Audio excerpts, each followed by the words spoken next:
आप में से कोई जेल गया है कभी? जेल से जब वो आजाद किए जाते हैं,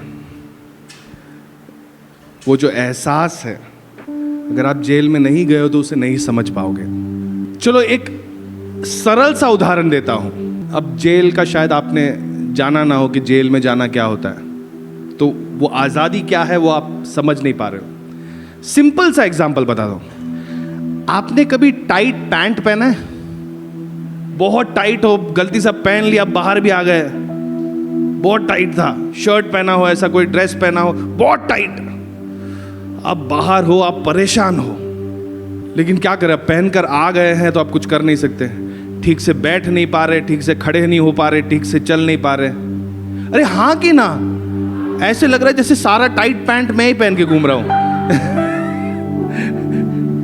आप पहने हो ना कभी तो आपके लाइफ में ऐसा हुआ होगा कि बहुत टाइट आपने कुछ पहना है और आपको लगा यार कहां मैंने गलती कर दी, ये क्यों पहन लिया मैंने आज।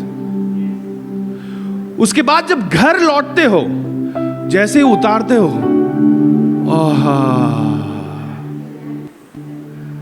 वो जो सांस लेते हो ना, लंबी सांस, उसे आजादी कहते हैं। देखो क्या है, हमारे देश पर अंग्रेजों ने कई वर्षों तक राज्य किया, लेकिन उसका दर्द ना मैं और आप उतना समझ नहीं पाते, क्योंकि हमने वो देखा नहीं है। हम सब आजाद हिंदुस्तान में ही पैदा हुए थे, है ना? या तो जब जो छोड़ रहे थे, कुछ बुजुर्ग हो सकते हैं जो छोड़ रहे थे या आधे चले गए थे तो उस टाइम पे हो, पर वरना कोई नहीं ना। लेकिन कुछ एहसास ऐसे होते हैं जो ऐसी घुटन देती है, आप जस्ट आग्रह करते हो, आप you just desire, Lord when will this end? ये कब खत्म होगा? मेरी जिंदगी में जो परेशानी है, जो उलझन है, ये कब खत्म होगा? ऐसे लगता है कि मान लो जंजीरों से आपको बांध लिया हो। यू वॉन्ट टू ब्रीथ, आप एक अच्छा सांस लेना चाहते हो, बट यू कांट, क्योंकि ये परेशानी आपके जीवन में बार बार आपको टाइट। वो अजगर को देखा है कैसे वो लपेट लेता है ना अपने शिकार को, और जितनी बार एक सांस अंदर ले वो और टाइट करेगा, और अपने सांस अंदर ली और टाइट करेगा, और ऐसी ही जान जाती है। कुछ अजगर की आत्मा हमारे बीच आज भी है, और वो टाइट करते जा रहा है, टाइट करते जा रहा है, टाइट करते जा रहा है। आप सांस लेना चाहते हो, एक आजादी की सांस लेना चाहते हो, but it just doesn't leave. या कोई बीमारी हो सकती है, कोई कर्जा हो सकता है, कोई चिंता हो सकता है, आपके पारिवारिक जीवन में कोई तनाव हो सकता है, कुछ भी हो सकता है ये, बट ये टाइट होते जा रहा है, टाइट होते जा रहा है। आप आजादी से एक लंबी सांस लेना चाहते हो, but you are not able to get free. You feel it's just getting tighter. कई बार हम सोचते हैं शायद कुछ समय बीत जाएगा तो थोड़ा आराम मिल जाएगा, लेकिन नहीं मिल रहा। It is just getting more tight, और अधिक टाइट होते जा रहा है। ये जंजीर जो है, ये बेड़ी जो आपको बांध के रखा है, वो शैतान और उसे टाइट कर रहा है। You want to break free, but you can't. लेकिन खुशखबरी ये है, सुसमाचार ये है कि आज परमेश्वर आपको आजाद करने वाला है, और आजाद कर रहा है। कुछ लोगों के लिए तो ऑलरेडी वो हो चुका है, कुछ लोगों के शरीर में ऑलरेडी हो चुका है, कुछ के हृदय में वो ऑलरेडी हो रहा है, मन में ऑलरेडी हो रहा है। मुझे ऐसा लगता है कि कई बार शरीर के जो घाव है, जो बीमारी है, वो फट करके हो जाते हैं, लेकिन हृदय में और मन में जो लगी घाव है, जो चोटें हैं, उससे थोड़ा वक्त लगता है। But the good news is this, खुशखबरी ये है कि वो सक्षम है, वो इच्छुक है, वो कर रहेगा। He will do it for you. He will do it for you. Come on, He will do it for you. आप अपने आप से कहिए, यीशु मेरे लिए वो करके रहेगा। यीशु निश्चित तौर पर। जब इजरायली जन बंदी बनकर पड़े हुए थे मिस्र देश में, क्या ये परमेश्वर की इच्छा थी? उसकी इच्छा आजादी थी, उसकी इच्छा कनान देश था। है ना, प्रॉमिस लैंड। बट फिरौन की से जो राजा था वो और जकड़ रहा था, और टाइट कर रहा था, और उन परिश्रम करा रहा था, एकदम कठोर परिश्रम करा रहा था।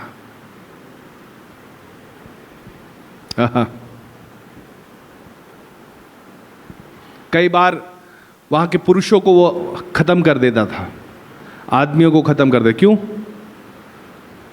कि ये कोई बड़े होके सेना में ना जुड़ जाए, मेरे खिलाफ ना खड़े हो जाए। लेकिन वो कल्पना भी नहीं कर पाया कि कुछ औरतें ऐसी उठेगी जो वहां पे उनको छुड़ाने के लिए जो परमेश्वर का कार्य है वो पूरा करेगा। मूसा की मां उठी, उसने कहा जान चली जाए लेकिन ये बच्चा जिएगा। मूसा की बहन ने सोचा मुझे नील नदी में फेंक दें लेकिन मैं इसके लिए एक रास्ता खोलूंगी।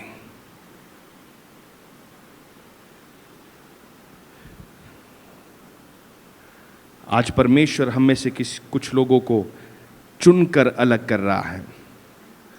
पिछले सप्ताह हम पवित्र आत्मा के बारे में समझ रहे थे कि उसके साथ हमें चलना है। किसके साथ? किसके साथ? पवित्र आत्मा के साथ साथ चलना है। और मैंने कहा कि आप जिसके साथ चलोगे तो उसका कुछ स्वभाव आप भी ले लोगे। वो स्वभाव क्या होगा? आप में भी आ जाएगा। मान लो कोई बहुत गुस्सैल व्यक्ति है, आपको बिल्कुल गुस्सा नहीं आता, लेकिन आपके साथ जो चल रहा है वो बहुत गुस्सैल प्रकृति का व्यक्ति है। एक सप्ताह उसके साथ रह लो, 2 सप्ताह रह लो, फिर आपके भी चेहरे में एक बदलावट आ जाएगी। मुस्कुराता हुआ चेहरा अचानक से एकदम गुस्से में लगने वाला चेहरा होगा। आप देखो कुछ लोग के चेहरे को देखकर ऐसा लगता है वो गुस्से में हमसे अभी कुछ बोलेंगे। आपको पवित्र आत्मा के साथ चलना है। किसके साथ? और पवित्र आत्मा के साथ जब चलोगे तो रबिंग हैपेंस। रबिंग मतलब आपस में ऐसे घिसोगे ना। लोकल ट्रेन में आप जा लो, आपने बहुत अच्छा परफ्यूम लगाया है, आप जाते हो सोच के आज बहुत अच्छा मैं महक रहा हूं। हाँ, आज ऑफिस में जाऊंगा, सब पूछेंगे आप कौन से परफ्यूम लगाया है। लेकिन आप जा लोकल ट्रेन में रहे हो, इतने लोगों ने आपको मल दिया है ऐसे एक साइड से पसीने की बदबू आ रही है जो कि आपका है ही नहीं, किसी और का। एक तरफ से कोई और तेल का बदबू आ रहा है। अब आप समझ नहीं पा रहे हो क्या हो रहा है ये। पवित्र आत्मा के साथ अब जब चलोगे तो उसके साथ जो रबिंग होगी, जो आप उसके साथ साथ चलने से जो साथ चलने से जो हो रहा है,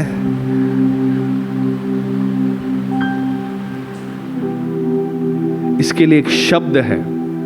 वो शब्द मैं आपको कहता हूं, आप पहचान जाओगे इस शब्द को।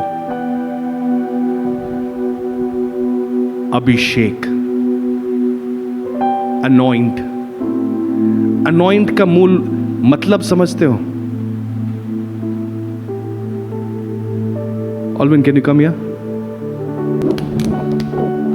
अगर ये मैं डाल दो इसके ऊपर पूरा ऐसे, दिस इज अनॉइंटिंग। अगर यहां से मैं कुछ निकाल कर घिस दूं ऐसे, this is anointing, rubbing, smearing. समझ रहे हो? मतलब इस पे लगा देना पूरी तरीके से। अभिषेक। पवित्र आत्मा के साथ चलोगे तो एक अभिषेक आप पर आएगा। एंड दैट अभिषेक, वो अभिषेक जो है वो आपके प्रकृति को ही बदल देगा। That will change you. पुराने नियम में हम एक बहुत अच्छी कहानी हम जानते हैं, घटना हम जानते हैं। शमूएल आया था दावीद का अभिषेक करने, है ना? हम वो पढ़ेंगे 1 शमूएल 16वां अध्याय 12 और 13 पढ़ लेंगे। पहला शमूएल 16वां अध्याय 12वें वचन में लिखा है, तब वह उसे बुलाकर भीतर ले आया और तो लाली झलकती थी और उसकी आंखें सुंदर थी और उसका रूप सुडौल था। अब ध्यान से सुने। तब यहोवा ने कहा, परमेश्वर ने कहा, उठकर इसका क्या कर, अभिषेक कर, यही है। तब शमूएल ने अपना तेल का सींग लेकर उसके भाइयों के मध्य में उसका जोर से अभिषेक किया और उस दिन से लेकर भविष्य को यहोवा का आत्मा दाऊद पर बल से उतरता रहा। तब शमूएल उठकर रामा को चला गया। अभिषेक किया गया। उन दिनों में अभिषेक कैसे किया जा रहा है? तेल डालकर पूरा उंडेल देते थे, वो तेल उनके शरीर पे बहता था। नाउ भविष्यद्वक्ता शमूएल वहां पर आया, क्या करने? अभिषेक करने। उसे मालूम नहीं है कौन, वो सिर्फ सुन रहा है। जो सुन रहा है उसी तरीके से कर रहा है। दावीद के सारे भाइयों को उसने देख लिया। शमूएल केवल उनकी बातों को, परमेश्वर की बातों को सुनकर वहां पर आया था। Pouring the oil someone. अब जो तेल है, हम भी कई बार इस्तेमाल करते हैं। किसी पे प्रार्थना करते टाइम हम तेल लगाकर प्रार्थना करते हैं। द ट्रूथ, सच्चाई ये है, वो तेल में कोई सामर्थ्य नहीं है। वो तेल में कोई ताकत नहीं है। सामर्थ कहां पर है? It's in the act of faith. विश्वास का जो काम है वहां पर, उसमें सामर्थ है। It's in the act of obedience. बातों को मानने में जो वहां पर क्रिया की जा रही है, there is power in that. यहां पे लिखा है दावीद का अभिषेक किया गया। उसके बाद क्या लिखा है? 13वें वचन में लिखा है कि और उस दिन से लेकर भविष्य को यहोवा का आत्मा दाऊद पर बल से उतरता रहा। पुराने नियम में आप कहीं पर भी देखें, कई बार पवित्र आत्मा लोगों पर उतर आता था। मेरी बातें सुन रहे हो आप सभी? ध्यान से सुनो, मिस नहीं करना। यह पवित्र आत्मा आपके जीवन में अभी कार्य करने वाला है। पुराने नियम में कई बार पवित्र आत्मा परमेश्वर का कोई काम पूरा करने के लिए कुछ पल के लिए उतर आते थे। कुछ पर्टिकुलर काम पूरा करने के लिए, खास विशेष काम पूरा करने के लिए। दावीद को राजा बनना था, तो उस काम को पूरा करने के लिए जो बातें की जरूरत थी, उसका अभिषेक उस पर हुआ। And he was anointed as king. वो जो समारोह होता था, वो केवल एक चिन्ह था सभी के लिए, है ना? वो एक चिन्ह की तौर पर आज भी हम ऑयल लगाते हैं। वो क्या है? एक चिन्ह है। किसी को सेवकाई के लिए समर्पित करते हैं, किसी को एक अगुआ बनने के लिए समर्पित करते हैं, तो उन पर हम ऑयल डालते हैं और उनका अभिषेक करते हैं। There is nothing in the oil. उस तेल में कुछ नहीं है। सामर्थ कहां पर है? उस विश्वास में। विश्वास ये नहीं होना चाहिए कि ये तेल से मैं चंगा हो जाऊंगा। विश्वास क्या होना चाहिए? अभिषेक करने वाला जो है, वो शमूएल नहीं है। वो तो एक मीडियम है, बीच में है। लेकिन जिसने कहा यही है, वो अभिषेक कर। लिखा है ना 12वें वचन में, क्या लिखा है? उठकर इसका अभिषेक कर, यही है। पवित्र आत्मा हमारे बीच में है। पुराने नियम में राजाओं का अभिषेक किया जाता था, भविष्यद्वक्ताओं का अभिषेक किया जाता था, याजकों का अभिषेक किया जाता था, कुछ विशेष पवित्र वस्तुओं का, स्थानों का अभिषेक किया जाता था। नए नियम में कई बार नया, देखो जो बाइबल नहीं समझते उनको कहता हूं, जो बाइबल है उसका 2 भाग है, एक पुराना नियम और नया नियम। यीशु के जन्म के पश्चात सारी बातें नए नियम में लिखी है। ओके? तो नए नियम में अभिषेक का इस्तेमाल कई बार चंगाई के लिए, छुटकारे के लिए, समर्पण के लिए किया जाता था। अब भी हम करते हैं, अब भी हम करते हैं। सामर्थ तेल में नहीं है। अपने साथ जो बैठे उनको बोलो, सामर्थ तेल में नहीं है। आप चाहे पैराशूट तेल लगाओ या आदिवासी तेल लगाओ कोई फर्क नहीं पड़ता है। हाँ, आपके विश्वास में सामर्थ है। अगर आप सुनते हो पवित्र आत्मा आपसे कह रहा है कि जा इनके लिए प्रार्थना कर, तो वो जो ओबीडियंस है ना, उसमें सामर्थ है। आप समझ पा रहे हो? वो जो आपने बातें मानी, या पवित्र आत्मा आपसे कह रहा है तू इस समय चुप बैठेगा, तू कुछ नहीं कर, तू वहां बैठ प्रार्थना कर, वो जो बात आप मान रहे हो, सामर्थ वहां से उतरती है। Are you with me? हमें से कितने लोग सामर्थी बनना चाहते हैं? हम सब सामर्थ से जीना चाहते हैं, है ना? हम सब बल से जीना चाहते हैं। ये कोई गलत बात नहीं, ये सही बात है। अब वो चाहे झूठ बोल रहे हैं, फिर भी हमको लगता है यार ऐसा बात कर रहा है तो सही बोल रहा होगा, है ना? That is not the anointing. वो अभिषेक नहीं है, जस्ट करिश्मा, जस्ट पर्सनैलिटी। कुछ लोग खुशखबरी सुनाते हैं तो भी ऐसा रोना आ जाता है कि शायद कोई मर गया उनके घर पे। कुछ लोग दुख की बात भी एकदम ऐसे मुस्कुराते हुए कहते हैं, हमको लगेगा क्या बात कर रहे हैं।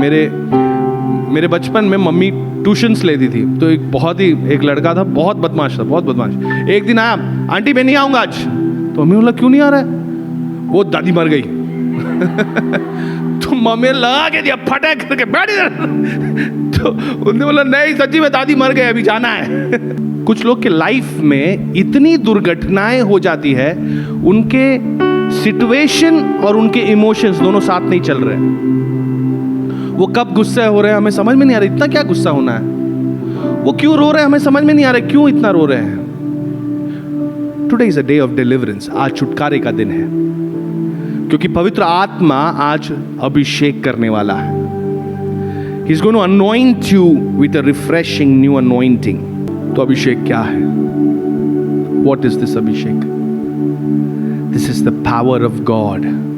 परमेश्वर की सामर्थ, परमेश्वर की पवित्र आत्मा की सामर्थ को हम अभिषेक कहते हैं।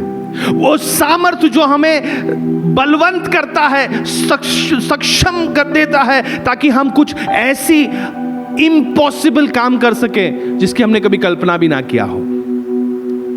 इसलिए मैंने आज कहा कि अगर आपको लगता है कि कई पीढ़ियों से अगर आप बंदी बने पड़े हो, you are not able to break free, आप अपने आप को छुड़ा ही नहीं पा रहे हो, चाहे वो बीमारी हो, चिंता हो, कोई भी विषय हो, today an anointing is going to come, an anointing that will break this thing. अब सुनो, पुराने नियम में राजाओं के किताब में, दूसरे राजाओं के किताब में एलिया के बारे में लिखा है। एलिया के बारे में जो लिखा है वो ये लिखा है कि ऐसा एक अभिषेक उस पे था, परमेश्वर ने अद्भुत कार्य उसके जीवन में किया। उसका एक चेला था एलीशा, क्या नाम है? जहां जहां एलिया जाता था एलीशा उसके पीछे जाता था। वो बोलता तू क्यों आ रहा है, तू बैठ इधर, मैं बेथेल जाके आता हूं। बोलता नहीं मैं भी आऊंगा, जहां कहीं भी तुम जाओगे मैं भी आऊंगा। वो कहते बैठ इधर, मैं जरा उस पार जाके आता हूं। नहीं मैं भी आऊंगा। फिर आखिर में एलिया ने पूछा मांग तुझे क्या चाहिए, और एलीशा का एक जवाब रहता है। एलिया दूसरे राजाओं का किताब दूसरा अध्याय उसका 9वां वचन, दूसरे राजाओं का किताब दूसरा अध्याय 9वां वचन। उनके पार पहुंचने पर एलिया ने एलीशा से कहा, इससे पहले कि मैं तेरे पास से उठा लिया जाऊं, जो कुछ तू चाहे कि मैं तेरे लिए करूं वह मांग। अब सुनो, एलीशा ने कहा, तुझ में जो आत्मा है उसका दूना भाग मुझे मिल जाए, double portion of your anointing. इस स्टोरी को संक्षेप में कहता हूं। एलिया उससे कहता है कि ठीक है, ये बहुत मुश्किल काम है, लेकिन अगर तू देखे मुझे उठाए जाए, जब मैं उठाया जा रहा हूं तो अगर तू मुझे देख लेता है तो तू दुगना अभिषेक पाएगा। उसका मतलब क्या? एलीशा को तो अब और सचेत रहना होगा, जहां कहीं ये जा रहे हैं उनके साथ चलना होगा, wherever he goes। और अचानक से वो देखता है कि स्वर खुलता है और एलिया को वहां पे उठाया जा रहा है। एलीशा उसे देख लेता है और उस समय उसकी चद्दर जो थी वो नीचे गिरती है और एलिया उसे उठा लेता है, एलीशा उसे उठा लेता है। इस जगह पर पहुंचने से पहले उन्हें बड़ी सी एक नदी पार करनी थी। एलिया क्या करता है, अपना चद्दर लेता है और उस पे मारता है और वो दो भाग में बट जाता है। See the anointing that is over your life can make way anywhere. जो अभिषेक आपके जीवन में है वो कहीं पर भी आपके लिए एक रास्ता खोल सकता है। एलिया के जीवन में ऐसे चल रहा था। अब एलिया उठाया गया है, उसकी चद्दर गिरती है, एलीशा उसे उठा लेता है, दुगना अभिषेक एलीशा पे आ जाता है। अब उसे वापस लौटना है, वही नदी फिर से पार करनी है। एलीशा क्या करेगा? क्या करेगा एलीशा? नाव वाले को फोन करेगा? नहीं, एलीशा ने क्या किया? वही चद्दर जो उसके पास थी वो लेके पानी में मारता है, फिर से वो बट जाता है। The anointing that is over your life is not in that oil. उस तेल में अभिषेक नहीं है। या किसी, आप बोलोगे ये व्यक्ति मेरे लिए बस प्रार्थना कर लेना, ये बहुत भला दिखता है, ये अगर मेरे लिए प्रार्थना करे ना, ये मेरे पे हाथ रखे ना तो हो जाएगा। Recognize the anointing, the power of God. Elisha ने उसे पहचान लिया था, उसे चद्दर उठाई। बाइबल इसका गवाह है, दुगना अभिषेक। जितने सामर्थ्य से एलिया काम करता था, एलीशा उससे दुगना अभिषेक से काम करने लगा। नए नियम में आते हैं, यीशु मसीह स्वर्गारोहण करने जा रहे थे। चेलों से कहता है ये शहर छोड़कर मत जाना, यहीं पर राह देखना। पिछले सप्ताह में इस बारे में बात कर रहे थे। लूका का सुसमाचार 24वां अध्याय 49वां वचन खोलना नहीं है। क्या कह रहा है कि तुम ये शहर छोड़कर मत जाना, यहीं पर बैठना, राह देखना, यहां पर पवित्र आत्मा आएगा तुम पर, फिर तुम कोने कोने तक जाना। मेरा जाना जरूरी है, यूहन्ना की किताब में लिखा है, मेरा जाना जरूरी है ताकि मैं पिता से कहूं कि पवित्र आत्मा को भेज। एक कमांड दिया जाता है, आदेश दिया जाता है, उस आदेश का उन्हें पालन करना है। एलीशा को क्या कहा था कि अगर तू देखेगा तो तू दुगना अभिषेक पाएगा। यीशु ने चेलों से क्या कहा? शहर छोड़कर जाना नहीं, यहीं पे रुके रहना। एक आदेश है, वो आदेश को फॉलो करना, मानना जरूरी क्यों है? यीशु के चेलों के साथ ये हो गया था कि यीशु चले गए हैं, अब वो घबरा गए हैं, वो डर गए हैं, वो नहीं जानते, कुछ समझ में नहीं आ रहा क्या करे। पुराना काम तो सारा छोड़ छाड़ के हम आए हैं यहां पर, अब कहां पर जाएंगे? लेकिन यीशु ने उनको जो आदेश दिया उसका पालन वो लोगों ने किया। जिस शहर में यीशु की हत्या की गई थी वहां पे रुकना सेफ होगा, वहां से बाहर भाग जाना ही सेफ होगा ना। लेकिन यीशु ने कहा ये शहर छोड़कर जाना नहीं, यहीं पे रुकना। चेलों ने बातों को मानी। प्रेरितों का काम कहता है कि जब पवित्र आत्मा आए तो क्या हुआ? वो सामर्थ से भर गए। आपको यह जानना जरूरी है कि जब पवित्र आत्मा आप पर आए तो सामर्थ से आप काम करोगे, अपने बुद्धि और काबिलियत से नहीं। हमारी लड़ाई क्या है इस दुनिया में? We are trying to do things with our strength, with our understanding. हम अपनी समझ, अपनी ताकत से बातों को करना चाहते हैं। जिद है हमारी, मुझे ऐसा ही चाहिए, प्रभु को करना हो तो ऐसा ही करना होगा, और कोई रास्ता नहीं। उल्टा सिस्टम चल रहा है। प्रभु चेलों को बता रहे थे कि क्या करना है, यहां पे हम बोल रहे कि टाइम बीत चुका है, अब मेरा टाइम है, मैं बताऊंगा आपको। We need to change. जो परमेश्वर अपने वचन के द्वारा, अपने पवित्र आत्मा के द्वारा आपसे बात कर रहा है, you need to be sensitive. संवेदनशील बनना है आपको कि क्या वो कह रहा है। वो 100%, 50% नहीं, 60% नहीं, 90% नहीं, 99.99% भी नहीं, 100% मुझे सुनना है। And I want to do what he says. मैं चाहूंगा कि एक वचन हम पढ़े, यूहन्ना 14 उसका 12, यूहन्ना 14वां अध्याय 12वां वचन।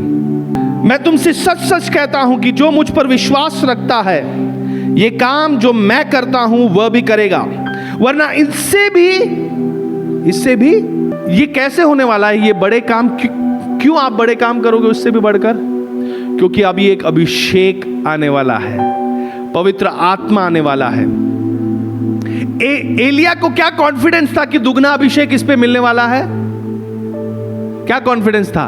क्योंकि एक अभिषेक आने वाला है जो डबल पावर के साथ आ रहा है। Now today, because Christ has paid the price, मसीह ने हमारा दाम चुका दिया है, अपना लहू बहा दिया है, and he has gone up and he has sent the Holy Spirit, पवित्र आत्मा को हमारे बीच भेजा है और हमारा अभिषेक किया गया है। क्यों? दुगने पावर से काम करने के लिए, डबल अनॉइंटिंग, डबल पावर से काम करने के लिए। लेकिन शैतान आपको यह झूठ सुनाता रहेगा, तेरे पाप के कारण तू बंदी है, तू यहीं पे रहेगा, तू यहां से बढ़ नहीं पाएगा, तू यहीं पे रहे, यहीं पे रहे, यहीं पे, यहां से तू उठ नहीं सकता। छोटे बच्चे जब चलना सीख रहे हैं, पहला कदम ऐसे सिर्फ बैलेंस कर रहे हैं, वो गिर रहे हैं, तो हम क्या करते हैं? आजू बाजू में बैठ के हम ताली बजा, अरे चलो कमन कमन कमन, आ आ आ। वो गिरता है, फिर बोलते हैं चल खड़े हो जाओ, आ आ आ आ आ। उसको ये नहीं कहते ना, अरे तू गिर गया, पड़ वहां पे, कोई काम का नहीं है। शैतान हमें यही कह रहा है, हमें यही कह के फंसा रहा है। But God doesn't want you to remain where you are. जहां पे आप हो वहां पर वो नहीं चाहता कि आप पीढ़ी दर पीढ़ी आप वहां पे दास बन कर रहे थे, आप उस आदत के अधीन हो गए हो, आप अपने आप को छुड़ा नहीं पा रहे हो, आप नए नए बहाने ढूंढ रहे हो। क्यों ये ठीक है? कोई बीमारी में फंसा है तो वो बहाने ढूंढ रहा है, क्यों ये ठीक है? हाँ ये ठीक है, इसको रहने दो ना, चल फिर तो सकराओ। There is a double portion anointing over your life. दुगना अभिषेक आपके जीवन पर है। जब अभिषेक आपके जीवन पर होता है, you will do the impossible. जहां रास्ता नहीं, you will make a way through it because there is an anointing over your life. आपके जीवन पर।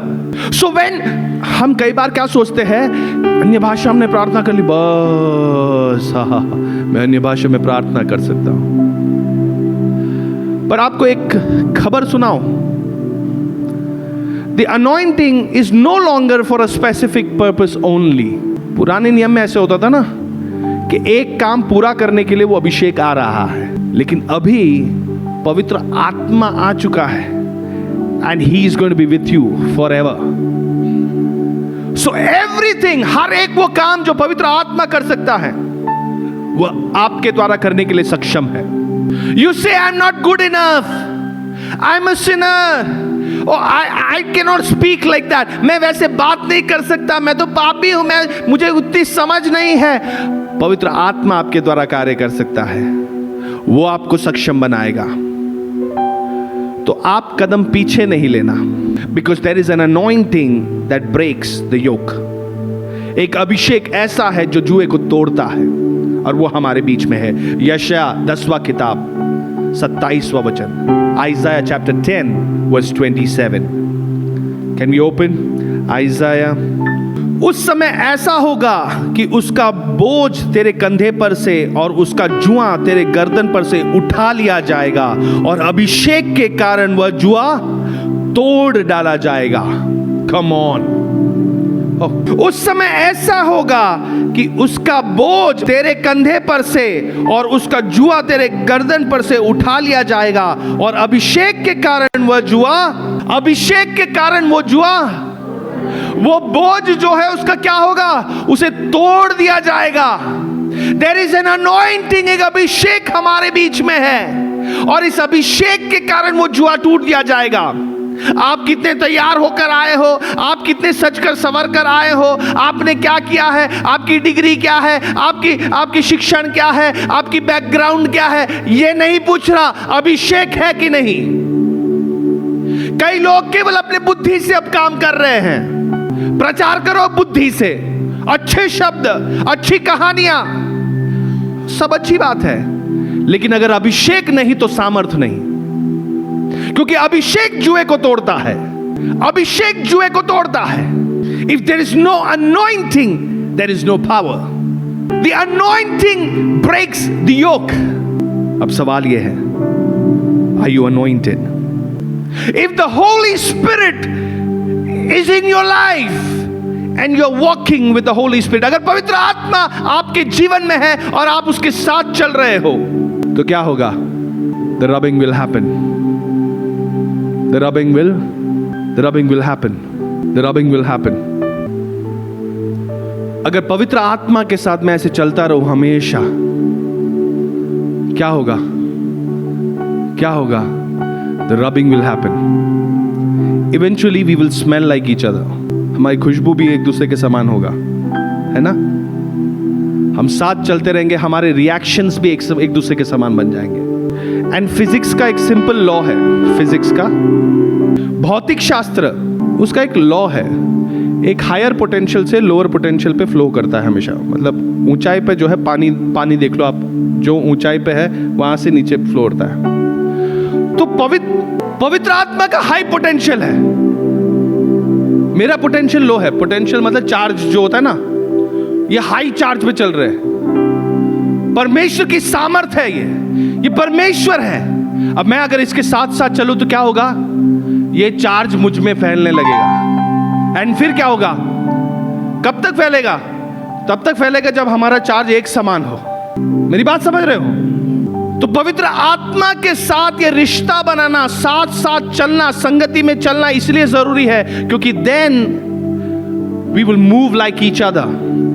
तो जो अभिषेक चंगाई देता है, जो अभिषेक छुड़ाता है, वो कोई स्पेसिफिक अभिषेक नहीं होगा कि अब चंगाई करना है तो चंगाई का अभिषेक उतर आया, अब छुटकारा देना है तो अब दूसरा अभिषेक उतर, ये एक आ गया, दैट्स इट, अब आ चुका है। जब तक यीशु नहीं आए थे तो स्पेसिफिक काम होता था, आए करे जाए, आए करे जाए। अब वैसा नहीं है, अब पवित्र आत्मा खुद उतर आ गए हैं, अब हम साथ चलते हैं। And when we move together, we move with the power of God, with wisdom of God. परमेश्वर के सामर्थ्य से, उसके ज्ञान से हम चलने लगते हैं। हम एक दूसरे के समान दिखने लगते हैं, एक दूसरे के समान हमारी प्रतिक्रियाएं रहती है, हमारे मुंह से शब्द जो निकलते हैं वो एक दूसरे के समान होते हैं। लोग आपसे कहेंगे तुम्हारी बातों को सुनना बहुत अच्छा लगता है, तुमने पिछली बार प्रार्थना किया वो हो गया। मेरा एक दोस्त था जो परेशान था, 3 साल से वो परेशान था, उसके परिवार पर परेशान था कि उसकी बहन की शादी नहीं हो पा रही है। वो इतनी बार छुट्टियां लेता था, वहां से हॉस्पिटल से कहा कि तुम्हें निकाल दिया जाएगा, अब तो बहुत हो गया। तो मैंने कहा भाई मैं सॉल्यूशन जानता हूं। उसने कहा तुम कोई लड़के को जानते हो? मैंने कहा नहीं, मैं उस परमेश्वर को जानता हूं जो उस लड़के को भेज सकता है। हमने एक ही बार प्रार्थना की, वो भी सीढ़ियों पर बैठकर हमने प्रार्थना की, प्रभु जिस तरीके से इनका परिवार खोज रहा है, जिस व्यक्ति को खोज रहा है, आप उसे भेजें। 1 हफ्ता भी नहीं हुआ, वो दौड़ कर आया, मेरे गले लगा, बोला शादी पक्की हो गई, तुम शादी के लिए आओ। अब मैं उनकी शादी के लिए गया। आपको इस पवित्र आत्मा के साथ चलना है। There is an anointing that will break the yoke. इसके लिए काम 2 ही करना है आपको। आज मैं आप में से किसी पर भी हाथ रखकर नहीं प्रार्थना करने वाला, क्योंकि पवित्र आत्मा यहां पर है और वो आप सब में मौजूद है, और वही पवित्र आत्मा आपको अभिषेक करने वाला है। 2 ही काम आपको करना है। एक, ओबीडियंस, बोलो ओबीडियंस, बातों को मानना, जो वो वचन में कहता है उस वचन को मानना, ना कि अपनी मनमानी करना। वचन में लिखा है तो मैं मानूंगा। आपकी जिद ये होनी चाहिए, if God has spoken to me then I will obey no matter what the cost is, चाहे वो कितना भी महंगा क्यों ना पड़े, लेकिन अगर परमेश्वर ने मुझसे बात किया है तो मैं वो करूंगा। दूसरी बात, फेथ, 100% फेथ, विश्वास, ये पूरा होने वाला है। कितने लोग विश्वास करते हैं आज जो जुआ है वो टूटने वाला है। There is an anointing that will break the yoke. Anointing that will break the yoke. अभिषेक जो जुओं को तोड़ता है, अभिषेक जो जुओं को तोड़ता है। And if you are ready today, अगर आप तैयार हैं आज उस अभिषेक को पाने के लिए, तो एक ही चीज आपको करना है, and that is समर्पण। बोलो समर्पण। समर्पण, समर्पण, समर्पण। कितने लोग तैयार हैं कि मैं समर्पित करूंगा अपने आप को? And this anointing is going to make way where there seems to be no way. ये अभिषेक रास्ता बनाएगा, मेरे रास्ता नहीं, मेरा रास्ता जो है वो बनाने नहीं है, बट दिस अभिषेक is for the lord to have his way through me. परमेश्वर अपना कार्य मेरे द्वारा पूरा करने वाला है, and that is why this anointing is there over your life. Come on, can we all just close our eyes?